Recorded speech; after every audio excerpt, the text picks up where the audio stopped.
Hi, everyone, and welcome to episode 80 of the Pet Behaviour Chat.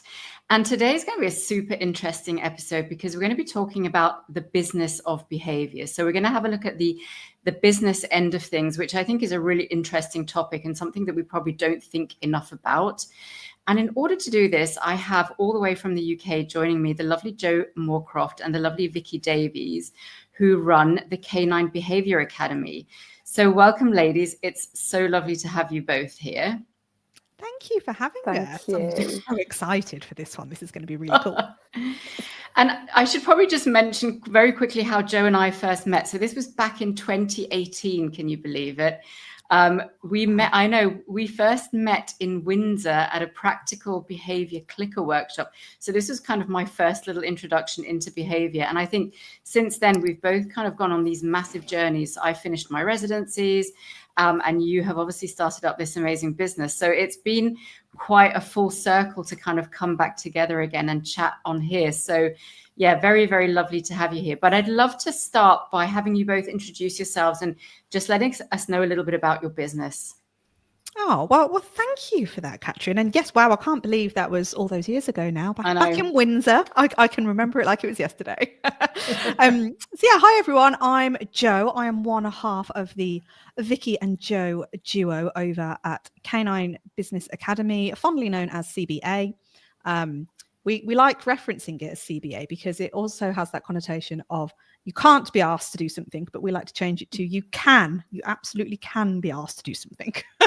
So Vicky and I kind of came together a couple of years ago now, I think, and we decided that something really needs to drastically change within the pet industry, and specifically in the dog side of it, which is both of mine and Vicky's background, so that people like trainers and behaviorists specifically, but it can apply to all pet pros, I suppose, but so that we can really look at our business through a different lens and go, we can have a profitable business and it shouldn't be frowned upon. And by having a profitable business, your clients will also benefit and the dogs will benefit. And it becomes that lovely ecosystem where everybody wins, not just one individual. That's amazing. And how about you, Vicky? What kind of inspired you to become the second half of the duo and to go on this journey? Okay, so me and Jo entered the dog industry, I suppose, the dog training industry in very different ways. I came into it from rescue. So I worked for the Blue Cross for about 6 years and I was seeing loads of problems, and I had a big mission at that time to do lots of preventative stuff. So I went down the route of beginning with puppy classes and the typical kind of like follow-ons and adolescents. And then every time I got an inquiry, I started a new service for that person and ended at what we affectionately call scratting about, offering so many different services, never really knowing what it was I really wanted to do. Although I did start with the puppy stuff, and in hindsight, I should have just stuck with that if I'm being completely honest with myself. And in doing that, I earned enough money to get by. But I did a hell of a lot of work to get that money to get by. And so it was that whole burnout, overwhelmed with all the stuff, didn't really know who I was talking to, had no clear path. And then me and Jo met, as Jo said, and we just had this amazing vision for the business. And we were like, we know we can do better. And we both made our businesses transformative, I suppose, with the models that we introduced by doing I want to say high ticket, because it was high ticket programs, if you like, rather than your typical one-off kind of one-to-one sessions and things like that. And it enabled me to have more time, more money, more freedom, and that amazing client journey experience that I'd never had before. And we were like, we want other people to have this because it's so much better. And we just, led really happy lives with it. And we wanted to share it to the world. And that's where Canine Business Academy became, really. And we're helping people do that every single day. And it's just amazing. That's so cool. And do you know, it's so funny because I had a little bit of a similar experience. So not so much with my behavior business, because this is newer and I think I've learned from my mistakes, but certainly when I opened my own veterinary practice, and I think this happens to a lot of vets or, you know, canine or feline pet, any pet care professional really, is that we're, you know, anybody that's in a vocational profession and then opens a business very soon realizes that there's a completely different skill set that's required for running a business than there is for doing the thing that you've been trained to do, whether it's being a dog trainer or a vet or whatever it is. And I opened my bricks and mortar practice in 2008. And the first couple of years were sort of honeymoon and, you know, everything was exciting and new. And then all of a sudden in probably about 2012, so maybe 3 or 4 years in, I just hit this brick wall. The business was growing and I realized I did not have the skill set, certainly to run a team or to manage HR, to start putting in place processes and systems and all that sort of thing. And it really hit me hard. And it took me a couple of years to kind of come back from that, I think. And so I completely get it. You know, I completely understand what you guys are doing, because it's just so different, especially in these, you know, these professions that we take up because we have a love for them. And then all of a sudden we're hit with this thing of, oh my God, I have no idea how to actually run a business. Is that something that you find you see? Oh yeah. All the time. Yeah. It is though. It's like you quite rightly say, typically speaking, the majority of people in the pet world or working with animals will absolutely go into it because it's a passion. It's that love piece. And then you're very quickly hit with the realization of, I do actually need to earn some money to live if I want to do this full time. I really want to go on that CPD course, but now how am I going to pay for it?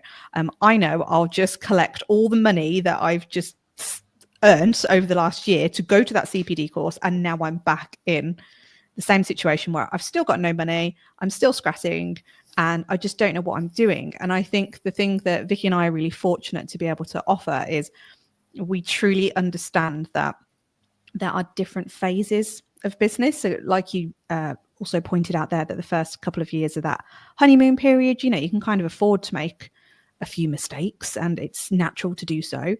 And you're likely to be predominantly a one-man band, maybe just a couple of people in there to help you out. And then as it grows and it scales, you need a completely different strategy to be able to keep that business afloat, because that strategy that got you started isn't going to help you on the next phase. And it's something that Vicky and I are really, really passionate about, that you adopt the strategy for the right stage of your business, which is really hard in this day and age, because social media especially, and I think the business scene in general puts so much information out there that everyone is feeling so overwhelmed with going, oh gosh, well, where do I start? Because that person's telling me I need to be on social media all the time. That person's telling me I need to be on emails. That person's telling me to do this. That person's telling me to do that. And we haven't got the skill set within ourselves, I don't believe, because we're following that CPD criteria of our passion, that we're not able to look at the business strategically and go, right, does that work for what I'm trying to do at the moment? Yeah, no, totally. So you've mentioned the word strategy there a couple of times. Vicky, do you want to chat us through a little bit, like how you bring strategy into what you do with your clients? What does that sort of look like? Yeah, I mean, strategy is the overarching piece really. And the way we like to look at strategy is it's like a big jigsaw, and you need to get all of those pieces of the jigsaw fitting correctly. And the order doesn't matter as much. Like, we're really flexible with the way people do that strategy, as long as it's all considered and there is a reason that everything is being done. So, for example, like social media has got its own strategy. And if we just kind of throw stuff at the wall and hope it sticks and go, well, I need to post something and I don't really know what I'm doing or what I'm doing it for, that's not a strategy. Whereas if we go, right, why are we doing that? What are we hoping to achieve from putting that post on Facebook? Do we want engagement? Do we want somebody to buy something? Do we want them to go somewhere? So that's a strategy in itself. And then you look at like the sales part of it, which is huge. Without the sales bit, you don't have a business if you've got nothing to sell or you're no good at sales. So we look at that as its own strategy, and everything comes together in this big overarching like strategy piece, I suppose. And like Jo sort of alluded to, because there's so many different things out there, it's great, you know, this day and age, internet, you can look at anything, you can access anything, but how overwhelming is it when you can't follow a roadmap because you don't know where that path leads? And so I suppose for us, it's like, here's the roadmap, here's all the little pieces of that, and the kind of turns and twists to take, and then whatever works for you to get that like end result, basically. And so all those little pieces of that jigsaw need to slot in correctly. So I don't know if that explains exactly how we work, but we're really flexible with anybody that comes on board with this, because everybody's at different stages of business. Everybody's got their own different goals. And so I think one thing we pride ourselves at CBA with is that we're very, we're not cookie cutter as such. Like there are lots of business strategists, I suppose, that are out there that are just going like, you have to do it this way. And there are elements that you have to do a certain way, but we will look at whoever it is in front of us and go like, I'm not sure that's going to be right for you particularly. So let's have a look at, you know, that individual circumstance. And I think that's something we're really good at, is looking at, you know, that flexibility of each individual, really. Yeah, that sounds amazing. So what would you say is the biggest pain point that people come to you with? It's a good question. And we're both smiling because we have this all the time in terms of when we were writing our book last year, you have to come up with like a little subtitle, like the tagline for it. And in those taglines, you always want to be identifying the pain points of whatever your target audience is. And even though the majority, I would say, and I am generalizing here, the majority I would say is always, I don't get enough inquiries. There's not enough inquiries coming through. And almost followed by a little bit of client compliance. But what we kind of read in between the lines on that is, well, if you've not got enough inquiries, then that means you're not earning enough money. And the money side of it for us is something that we love talking about. It's not a dirty word to us. It is just another thing that everybody works for. It's just an exchange. It's just a value exchange. That's all it is. But you need it to live. You need it to pay your bills. You need it to put food on your table. Yet for some reason in the animal industry, earning money is considered very almost unethical. It's like, how dare you charge somebody for your service, because that poor animal is going to suffer if that person can't afford you. And it's something that we are really trying to, I don't really even particularly want to say we're going to try and educate people, but I suppose arguably that is what it is as well, because we are a big believer that your business has to earn money so that you can help more people. And the more you put your services at lower ticket prices, you're going to burn yourself out. You're not going to be any good for anyone. And actually, the service that you're offering is deemed almost invaluable to people.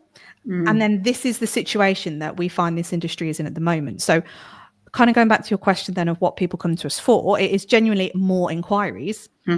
But off the back of it, it's like, well, that's basically you saying you need more money, but you're too scared to ask for it. So we always like to try and bring it to the forefront and go, let's talk about it. It's fine. It's okay. Yeah, no, I hear you, because this is something that we invariably struggle with in the veterinary industry. Probably, you know, maybe even more so because it then is like life and death kind of thing. You know, if people can't afford to come to the veterinary clinic, well, that animal is going to suffer or die. And yeah, we're made to look like the bad guys for actually charging. And, you know, sadly, we're not in a situation yet where we have an NHS. Yes, we have charities and rescues, not in this country, not in the UAE, but I know in the UK. But even so, you know, it's just one of those things. Unfortunately, if you're going to decide to have a pet, then you need to be aware that there are going to, you know, be certain responsibilities and costs that come with that.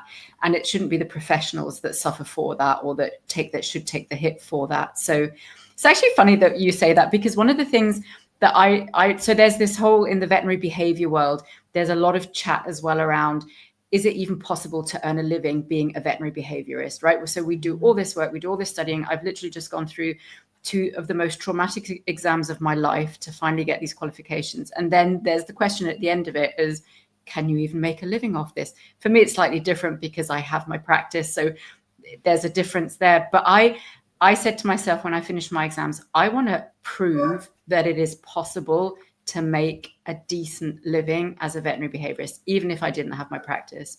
And that's one of the kind of driving forces that is sort of motivating me to, you know, to do really well with what is currently my little fledgling business, which is Trinity. But yeah, it can't just like, what? It can't, you know. So yeah, I hear you, and I'm really happy that you are having those conversations with people. That's amazing. Yeah, I just think it's so sad, isn't it? If you're putting all that hard work in and it's everything you strive for, and then you're just not making enough to even survive. And in a lot of cases with the people we talk to people every day, they aren't just, some people when our book came out couldn't afford to buy it. That's how bad the situation was. It's $13.99. Like, and that's how bad it is. And they're stuck in this constant loop of going like, I've got no money, but I've got no money to invest to help me get more money. And it's like, well, something needs to change here, because if this is how we're entering into this industry and we've got this mindset around this money thing, and we're like, no, because we can't feel guilty about it. We can't feel like it's greedy. We can't feel like we're robbing people. Like we were having a conversation the other day. Well, we did a podcast episode, our podcast, about, do you feel guilty charging people this amount of money? Well, no, because we deliver an awesome service. And as dog trainers and behaviourists, you should be offering an awesome service. Therefore, that, like Jo said earlier, is a good value exchange. You know, that's perception of value, and that's up to somebody whether they pay that. Nobody is putting a gun to anybody's head, and it's a choice thing. Yeah, no, couldn't agree more. Jo, you look like you wanted to add something there. I was actually just thinking and going, I'm always really mindful when this money conversation comes up, because I am certain there will be people out there going like, oh, you know, another business coach just telling you to charge more. Like, it's not that easy. And I get that. And we hear it. And we did a whole big masterclass on this. It's over in our membership on the pod classes. But the concept in a nutshell is that if you are a one-person band, you are a fairly fledgling business, or even if that business has been operating for years, but it's still predominantly just you or one person, there needs to be an element of high ticket in there so that you can survive. What that allows you to do with your business then is, because you are then taken care of, and if anybody's heard of Maslow's hierarchy of needs, we always look at that bottom layer first, like you need to have that safety bit. Once you are taken care of and you are not burning yourself into the ground, you actually have very valuable headspace to be able to offer your service to other people that may not be able to afford it. Now, you can do that in the way of some like pro bono work if you so choose to do so, or you can do things like what we do at CBA, which is we do our podcast, which is free. It's a free resource that anyone can listen to. And I promise you now, we do not keep anything behind a paywall. Like, go and listen to it. It's all in there. And then if you want help with the implementation, then that's when the paid programs come in. We do free training shows all the time. The reason we're able to offer lower ticket services now in CBA is because we started with that model of a higher ticket one-to-one. And as you grow and scale, so kind of linking it back into that strategy I was talking about earlier, as your business grows, that's when you need to look at your products and services and see how you can adapt them so that you can help more people. But if you're going in straight off the back with low ticket all the time in the world, you are not going to get very far, unfortunately. Yeah, I know. And it's just a fact, isn't it? It's almost like it's not rocket science. You know, all you need to do is actually do the sums to figure some of that stuff out. Yeah. And one of the other big things that we're finding is the fear of judgment from other dog trainers, and the fear to do anything differently, because we're just kind of almost, I'm going to say, indoctrinated into doing things in such a way whereby, are we allowed to do something different? Like, we hear this all the time. People are like, are we allowed to do it? It's like, there's no like dog training police that are going to come along and stop you from creating an awesome service for a client if it gets the result they want. And I think we've got so far removed from like the outcome for somebody, the results that somebody actually is paying you to get, that we've gone, oh, it has to be an hour session. And I can't do like programs. I can't do this because nobody will buy it. And it's like, well, we need that. All is mindset stuff. We need to think about what it is that client really wants and really needs, and how do our services align with that or not. And then we need to start looking at that differently. But because I think a lot of these accreditation bodies and the course providers are literally just going, this is how you do stuff, and it's very limited in a box, if you like.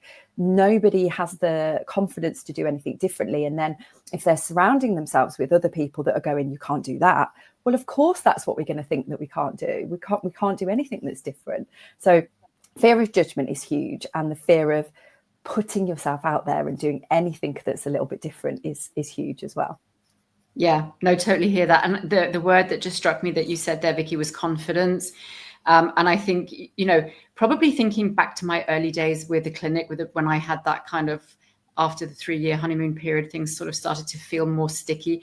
I think my confidence took a real knock, because for me, it was different. It was because I was coming up against these hurdles that I didn't know how to deal with, like managing teams, managing people, the HR stuff, all the stuff I hadn't learned. And my confidence took a huge knock.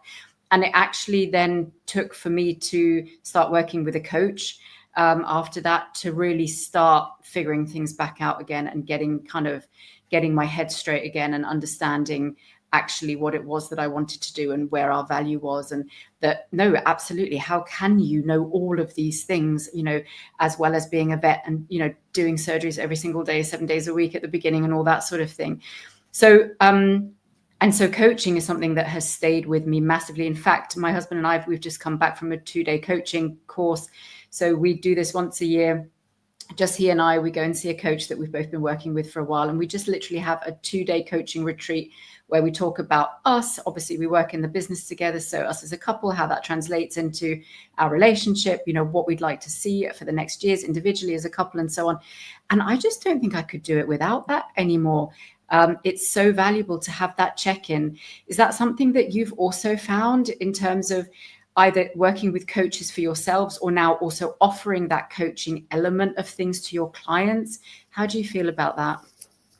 Oh my gosh, I don't think anyone should not have a coach in their life. It is so important. I would literally feel like I'd lost an arm if we didn't have our mentors and stuff. And I think it's a really hard one to answer, because I'm thinking about what Vicky said earlier about some people out there like really want the support and then go, I can't afford the support. And this is where I think it's how much do you want it? And by that, I don't mean go and get yourself into debt like I do, because I value the coaching space so much. I will quite happily go into debt over it. Not a thing though. Don't do what I do. It's not advisable. However, I mean by that drive and that tenacity to really want to understand yourself, if you really want your business to succeed in whatever way success looks like to you. And I think it's worth it, again, another caveat, that success path can be and should be so different to every individual. The same way that a behavior plan is going to have elements of the same stuff in it, it still might be done at a different time in a different place for that individual. And it's the same with you as an individual for your business. So I think if you really want your version of success, then having a coach on board to really guide you through that and ask you the tricky questions and almost push you out of your comfort zone. So our groups always like to say that we nudge them closer and closer to that cliff before we give them a bit of a kick off. But at least they've got the skills for ready when we do push. But yeah, I think I'd be lost without a coach, and I know Vicky would be as well now. Oh yeah. As soon as I was a bit of I kind of Jo opened my eyes out to the business world, really, because there I was, doing the best I could as a lowly dog trainer. And I was like, oh my God, all this stuff was out there that I never knew about. And then I learned about it. It was like a whole new world opened up for me. And we do lovingly refer to it as a bit of a cult, the business world, because once you're in it, it's a bit like body language of dogs or something. Like once you see it, you can't ever unsee it. And once you're in that business world, you just kind of sucked in and go like, oh my God, all these doors have opened, all these possibilities are there. And it's totally changed my life and totally changed my outlook on myself. Like I've learned so much about me. I've learned so much about other people.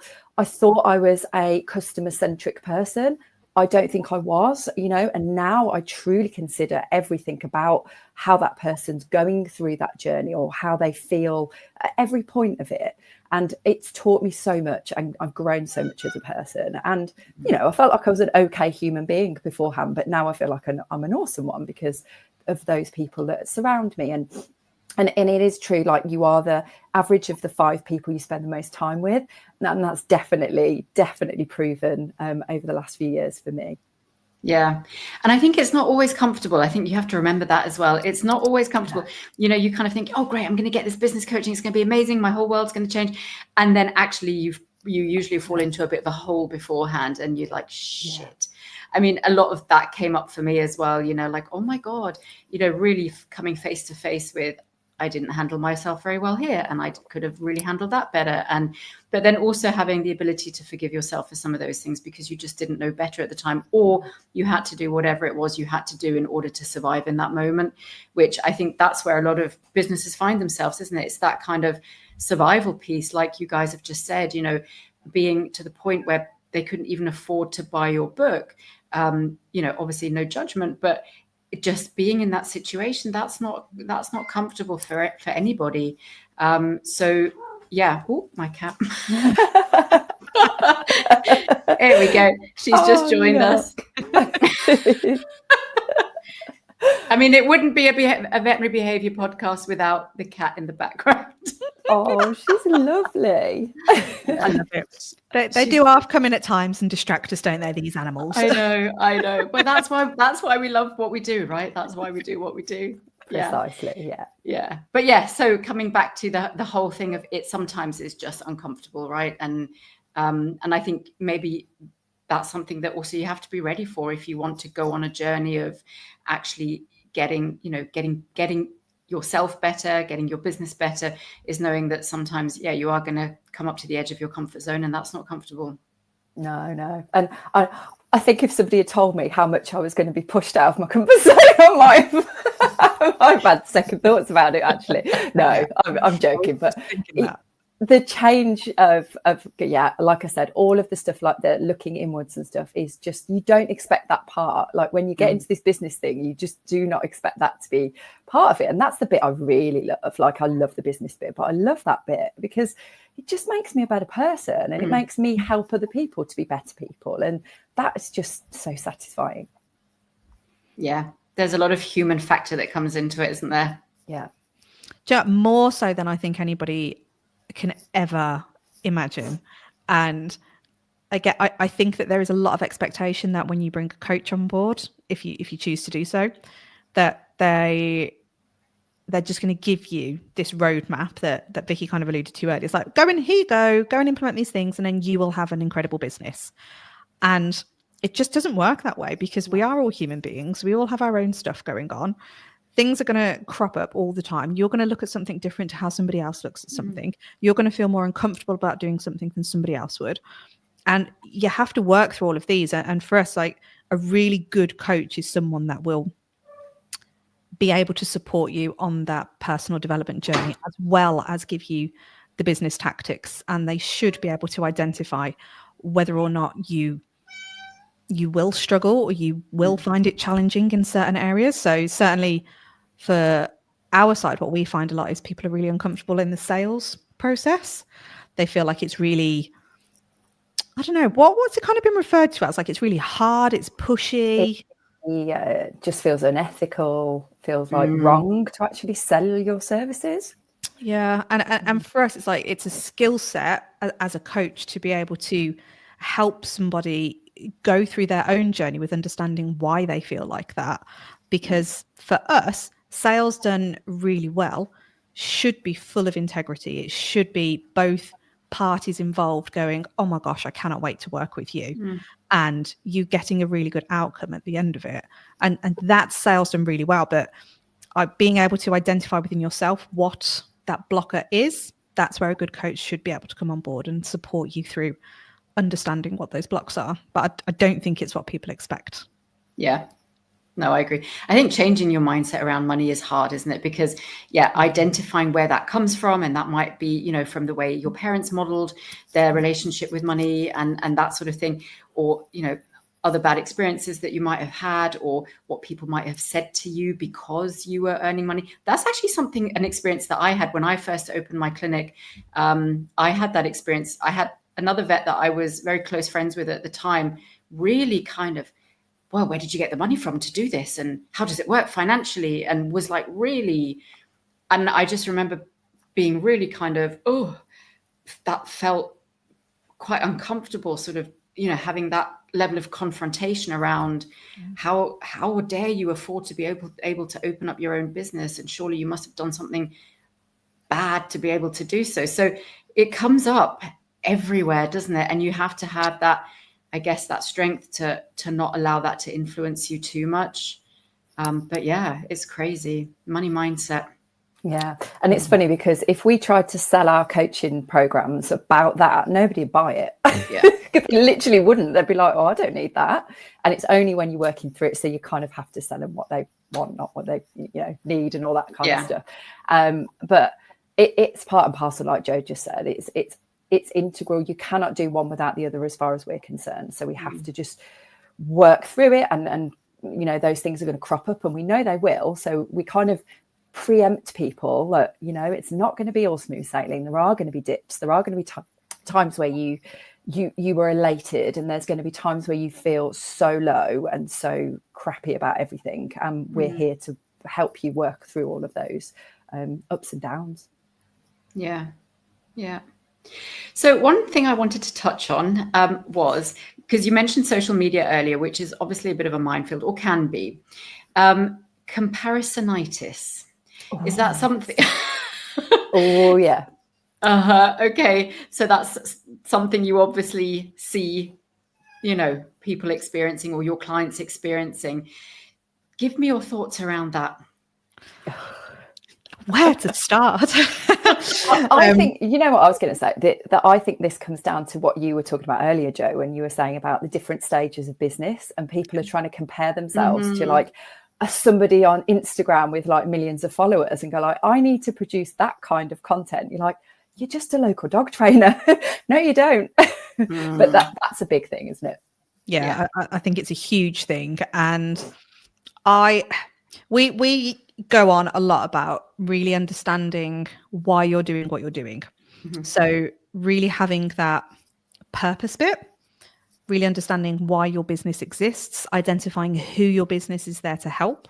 And I think this is where social media really comes into its own, because if you are operating from a space of purpose with integrity on supporting your ideal client, not a generic person that's out there who just happens to want your service as and when, then theoretically there shouldn't be any comparison-itis, because you are doing your thing. And I hate the phrase stay in your lane, but in this context it makes so much more sense. It's like, stay in your lane and do the thing that you do really bloody well, because ultimately I think this is where a lot of the imposter syndrome comes from as well.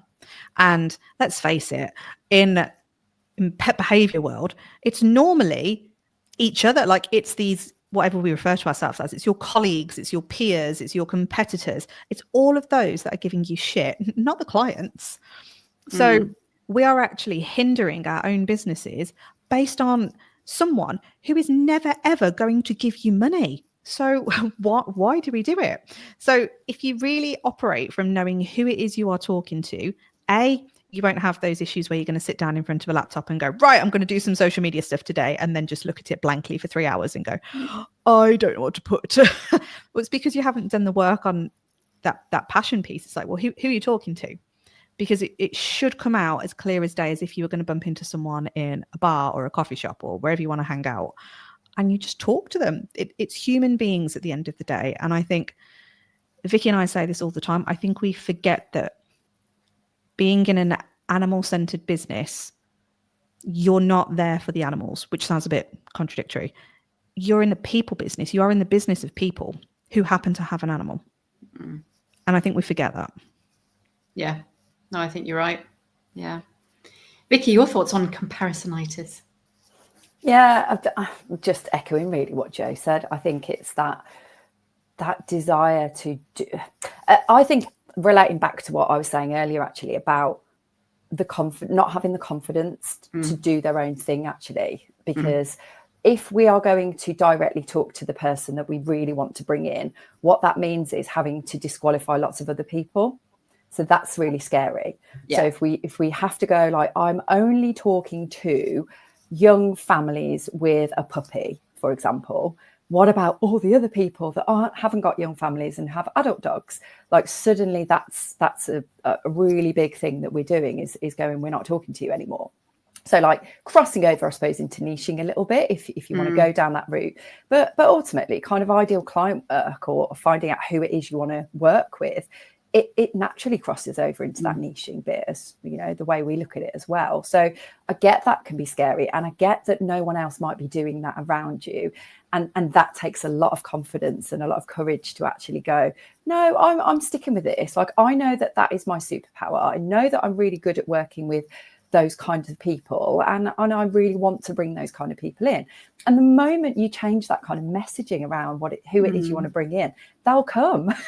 So I think it's again, it comes back to that confidence and courage, I guess, and it's up to us as you know, business coaches, mentors, whatever, to bring that out of people and to really go deep inside themselves and back to that inner work and that growth bit. Is to go like, who am I? What do I exist for? Why do I do this dog training or dog behaviour malarkey? Like, what am I trying to do here? Not just, talk to anyone and everyone and scrat about exactly like I used to do. And it's life-changing once you get that bit right. Yeah, no, absolutely. It's actually funny. Niching was one of the other things that I had on my list to perhaps touch on, because it's something that I've actually been thinking a lot myself and my own business about. And you're right, it's not comfortable. Again, it's not comfortable to think, oh, but then there are all those other people that I really could help as well, and they blah. So yeah, I'm on this kind of journey of deciding whether I should be offering services for vets only, or like vets and professionals only, or whether I also have a piece in there for the pet owner, which invariably is also who I deal with. So it's something that I'm kind of thinking about myself. But yeah, I totally get it. It's, again, something that isn't always comfortable for everybody to think about. So and again, that's where a coach comes in. And you're right, Vicky, in what you said. It's about going back to those questions of, why am I even doing this? Like, and what actually gives me joy? That's something I've been thinking about a lot lately, is what do I actually enjoy doing? Do I enjoy talking to pet owners? Yeah. But do I enjoy talking to vets more? Probably. You know, so a little bit of that, those kind of thoughts that need to start coming in, which can be challenging a little bit. Yeah, and I think, again, it comes back to that, like the course providers are telling people, this is like a generalization, by the way, but a lot of them are saying, you need to appeal to everybody. So that's what people are doing. They're qualifying and they're going out in the world and just asking for any work from anyone. And then they're hearing from people like us going, oh, no, it's better if you just focus on one type of person or one type of dog or one type of problem. Oh, well, this isn't what we've been taught. That's a bit scary. And so I totally understand that there's a real disconnect, you know. We're saying one thing, they're saying the other. How the hell should they know who they should listen to? So we totally get that. And we know that we're on the kind of going against the grain with all of that kind of stuff as well. So this is where I think, again, the industry needs a whole overhaul, really, to go, can we all just work together here? Because we're trying to do our bit. You're trying to do your bit. We're at loggerheads and everyone else is just confused in the middle. Yeah. And that's sorry, Jo, and that spans the entirety of this industry, doesn't it? Anybody I was going to say veterinary behavior, but anyone in the animal behavior business is, you know, so used to, owners don't know what they should believe. Should they believe what they're reading on Dr. Google? Should they believe the trainer that's had all, the fantastic education. They don't really even know where to look to get a trainer that's had the fantastic education. And then as a profession, vets won't work with trainers don't want to work with vets. And it's a whole other conversation. Oh, yeah, it's a minefield. But interestingly, what I was thinking about was on that topic of niche, when you look at those accrediting providers, it's like, well, your niche should be providing the dog knowledge. Why are you talking about business? It's like, stay in your lane on that, because you're really, really good at that for a good majority out there. It's like, it's really, really invaluable knowledge. And I think this is where everything then gets watered down, which is how you should look at it for your business as well. The more you try and be a general practitioner and give it to every single person out there with every single dog, or you might go like, oh, well, I really like puppies. And then, oh, but actually I do quite like having the older dog and maybe with a bit of reactivity or all of that. So we're like, well, okay, don't niche down on the type of dog, niche down on the type of work that you do. It's like for me, in my dog training business, before Vicky and I merged it together, although it's probably carried through a little bit because I think we were both operating very similarly anyway. It was very much about targeting those humans who have dogs that wanted to learn about them, who genuinely learn about them.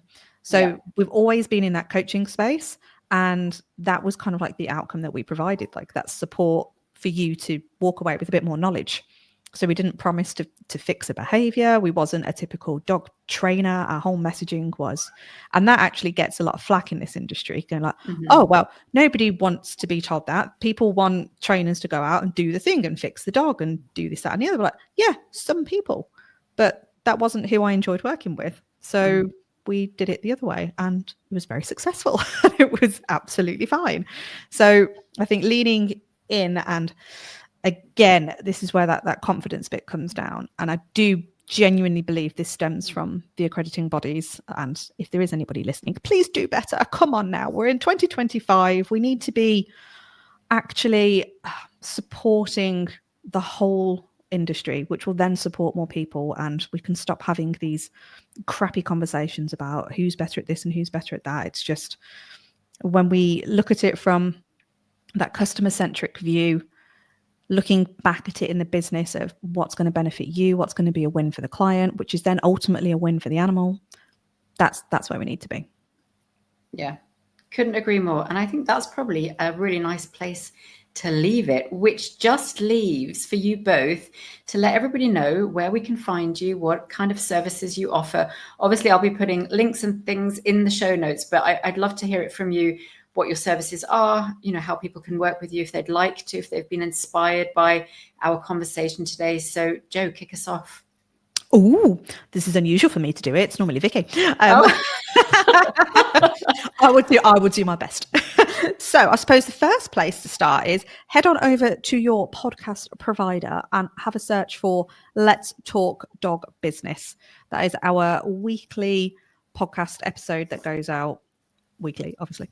But it covers more than anything you could ever need to know on how to have a very successful pet business, even though typically it's aimed at trainers, but it's there for everyone. Yeah, and actually, I think the podcast is probably the best place for anyone to start, because you'll get to know us more on there. Like we do episodes with just Jo and I, just talking about our experiences and our perspectives, and then we have lots of amazing guests on there as well. So we have dog industry specific guests. We have very varied dog trainers on there and behaviourists on there, but we also have lots of people from the business world and the personal development and mindset kind of focus perspectives as well. So yeah, I think the podcast is probably the place. If anybody wants to learn more about us, it's the best place to go. If you do want to find out about the way we work, then the website is probably the easiest place, caninebusinessacademy.com, and you'll find more information on there. Amazing. I agree. Podcasts are so valuable for exactly that thing of just getting to know you a little bit better. I feel that with this podcast as well. Oftentimes when people are not quite sure if they do want to work with me or who I even am, then I'll just direct them to a couple of the episodes of the podcast, I think it does give a personal sort of introduction, and people can kind of understand where you're coming from and, you know, what your background and experience has been. So it's definitely a good place to start. Well, I shall look forward to putting those links both in the show notes. It's been such a pleasure chatting. I feel like we could literally just go on and on and on and on and carry on talking for quite a while. We could do a Stephen Bartlett episode here, couldn't we? Quite easily. Yeah, we really could. Absolutely. But I also know that I'll be seeing both of you personally in July at the Animal Behaviour Kent exhibition. So I'm really looking forward to that. That'd be cool. And I'm sure we'll be able to chat lots more. But for now, thank you so much for joining me. Thank you for your valuable time.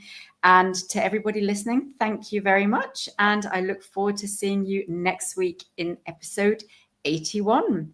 Thanks, guys. Bye for now. Thanks. Bye.